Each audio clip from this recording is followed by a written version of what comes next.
Using this in my practice made my pistol rounds extremely consistent. But when you realize it, it will change the way you see flicking. This is a huge reason why you can transfer good deathmatch performance into actual competitive game. The improvement rate of your skill is going to be easily noticeable by you, your teammates, and most importantly, your enemies. In this video, I will show you how to create the perfect aim routine. We will cover most common mistakes and provide solutions. But first, I want to clarify a huge misconception. A lot of people think warm-up is same as aim routine. It isn't. Warm-up is meant to be easy, short, and get you ready for a longer gaming session. Aim routine is going to be challenging, long, and improve your shooting skills and techniques, which will increase your overall skill. A lot of even pro players don't have aim routines, so you can imagine how rare it is amongst intermediate or aspiring young players. With this video, you should be able to get ahead and accelerate your improvement rate in-game. Neglecting aim routine will hinder your individual improvements. It is that simple. I know that you might be commenting now, but don't only place face it and look how insane he is. Well, that is true, but we cannot treat these exceptional talents the same as the rest of us. We need to work, and not only work hard, but also smart. Consistent aim routine will increase your skill ceiling and also increase your floor, making you better not only in CS, but virtually any other FPS game you pick up. And this is a warning, so we will be using aim trainers. Some people still might be skeptical, but trust me, this is the future. Aim trainers are a great way to isolate and focus on specific issues. It's challenging to make the same improvements within the game where there are numerous distractions such as teammates, positioning, grenades, time, and so on. Well, that entirely depends on you. Each aim routine should be personalized. Ideally, you should analyze yourself, identify your weaknesses, and construct a routine that targets each one. Make sure to not copy anyone's routine, even mine, as we most likely don't share the same weaknesses, therefore the routine wouldn't be effective as it could be. Ideally, an aim routine should take 60 to 90 minutes and consist of a variety of tasks, each exercising different aim techniques. It should be done daily, but if you don't have the time, you can probably at least some benefit with 2 to 3 times per week. Some time should also be allocated to general practice that combines everything there. You simply just focus on performing the best you can. It's important to note that beginners should spend the majority of time in CS. However, for experienced players, spending most of the aim routine in an aim trainer would be more beneficial. In the following chapter, I'll present 11 common aiming mistakes and provide solutions to each one. This will enable you to build a perfect aim routine for yourself. One of the most obvious mistakes that I see people do is simply missing the flick. The miss isn't obvious. There are slight inaccuracies that are usually resulting in something we call overflick. Basically, you overshoot the target, you flick just a little bit too far, and you're forced to stop and come back a little bit. This makes you slow and shaky and costs you life more than any other aim error I see. Generally, the great way to combat this is to underflick on purpose, so you stop before you reach the target and then correct your landing in slower motion. This is faster, more accurate, and will make a good foundation for you to later focus on landing your shots exactly where you want to eliminate both underflicking and overflicking errors. Great task that helped me with this personally was VT It Just Shot Valorant Pokeball. Pistol accuracy is heavily tied to your ability to time your shots to moving targets. In aiming communities, this is called the dynamic clicking. You could be either shooting before your crosshair lands on the target, and you could be too shaky on the follow-up shots. Using dynamic clicking scenarios will work on both of these core mechanisms of aim. Using this in my practice made my pistol rounds extremely consistent. Tasks that I will recommend is VTHS Strafe, Multiclick Entry, and VT Cineclick Valorant. This one is tied to flicking. A lot of people expect that great accuracy is one stylish flick right on the head. But the truth of the matter is, such flicks are inconsistent. Great aimers have the ability to consistently flick very close to the target, but they follow up that with fast and precise microcorrection to finalize the headshot. To a novice, often it looks like one clean flick, but when you realize it, it will change the way you see flicking. Task that I played a lot was CG Just Click Micro. While new players might often be too slow with their aim, when you start improving it is easy to get overconfident and start flicking too fast at the expense of accuracy. A balance is needed where your flick speed is fast, but not too fast to be uncontrollable. VT Speed Switch 180 warm-up mat is part of my routine for a long time to focus purely on speed and accuracy. We do not need to actively track moving targets inside of CS. However, we do need to be able to readjust our aim while being present with more complex motions such as ADAD spam. Developing a smoother aim and good readjustments efficiency on tracking scenarios can help us with building up more control, which also helps us when spraying moving targets. BT Control Strafe's Valorant is the benchmark that serves as a great way to improve it.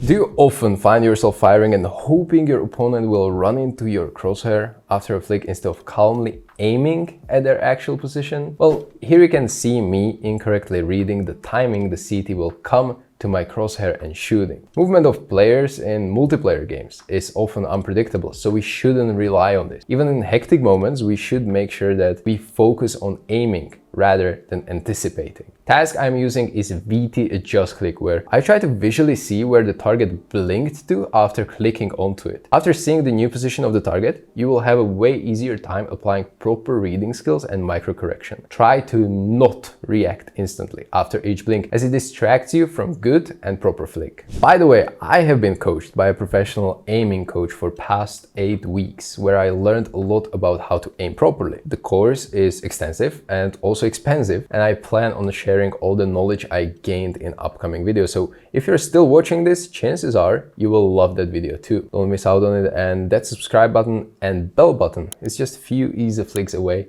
So thank you. Now let's get back to the video. Lazy pre-aiming is actually a very common problem. Players tend to predict the position of enemy with not much thought. They don't aim at headshot level, they skip certain angles, and therefore they have to spend a lot of time for correcting their aim onto target. Good way to battle this is to be mindful of angles on Deathmatch and actually make sure your crosshair is at headshot level before you peek a certain part of the map. Another great way is to play pre-fire maps, either within Workshop or on Refrag GG, to build that memory of most common angles and where exactly your opponents usually stand. This is common especially in newer players or players who tend to play games where movement accuracy is not an issue. In CS, this is the most important mechanic. Generally, you need to stand still to be accurate.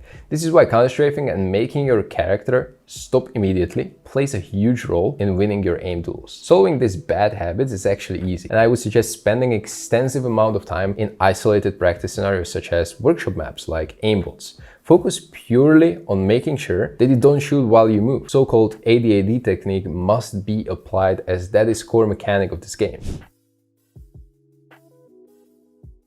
This struggle is especially visible in players who are stressing out a lot. So competitive environment of CS is unforgiving, and it can put you under pressure that you might die any moment. Sometimes you accidentally click mouse 1 or click twice when you wanted to click just once, etc. So this is caused by tension in your hand, fingertips, and wrist, generally accompanied by facing a stressful situation. Luckily, again, there is a rather easy fix. Get yourself into Deathmatch and focus on all shooting techniques you can imagine. Depending on the range of the duel, you want to try taps for long distance, burst for medium distance, and spray for close range combat. Try all of them and remember that there is nothing to be stressed about. You will die a lot, and that is completely fine. You will just respawn and try again.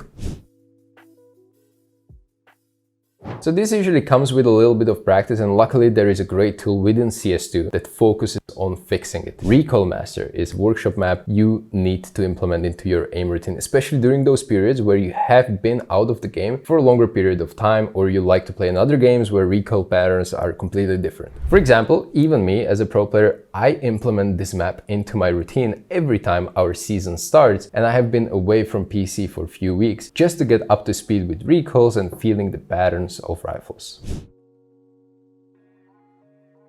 Gripping your mouse too tight can cause disruption in all areas of your aim, starting from flicking to tracking or to general exhaustion after a few games. Worst case scenario, pain in the wrist. This whole tension management topic is incredibly important, as I have had problems with it without even realizing until my aim coach pointed it out. Best way to fix it for me was within aim labs on task called VT Tension Track Novice, but you can easily do this in Deathmatch, which nicely transitions us into the next chapter of actual in-game part of aim practice.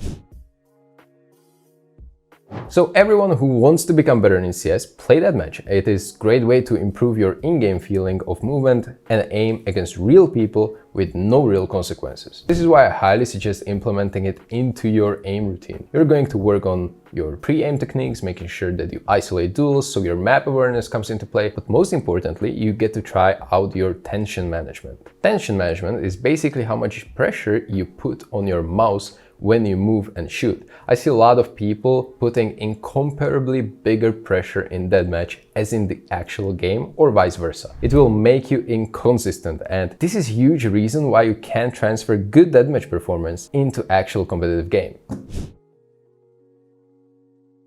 However, I understand that a lot of people hate Deathmatch because they are being shot in the back all the time. So for you, similarly to how to build your warm-up video, which you can see on the screen right now, I recommend playing Aim Deathmatch, which is basically DM on a simple aim map so you know where the enemies are most of the time. Now you get extra chance to focus on what matters: tension and shooting techniques such as stabs, bursts, and spray.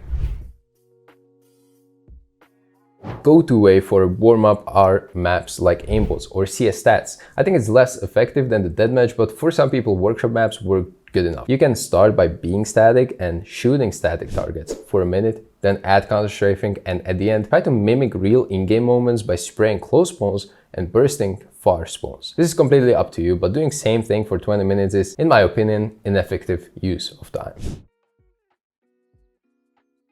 So this is completely optional, but I still want to include this. Personally, sometimes I'm too tired or drained to finish up my routine on Deathmatch, so I head into a more chill environment of surf server while I listen to a podcast or something. I just want to make sure I extend my routine for as long as I need, even if I don't have any enemy to shoot. These modes are great to improve your hand and mouse coordination, and is especially useful at times when you tweak your sensitivity a bit to make the smoother transition.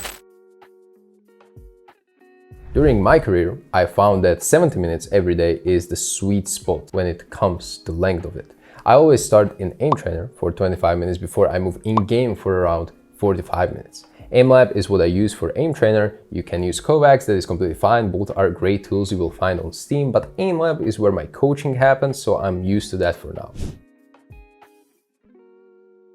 In the Aim Trainer, I switch up tasks pretty often depending on what I want to work on, where I spot my own weaknesses. As I'm recording this video, this is my task list that you can also find in the description down below. The tasks are a mix of techniques that are my strengths that I want to expand upon, while some are focused on my weak spots that I need to improve. For strengths, I have very fast initial flicks and also good click timings, while my problems lie in tension management and smoothness.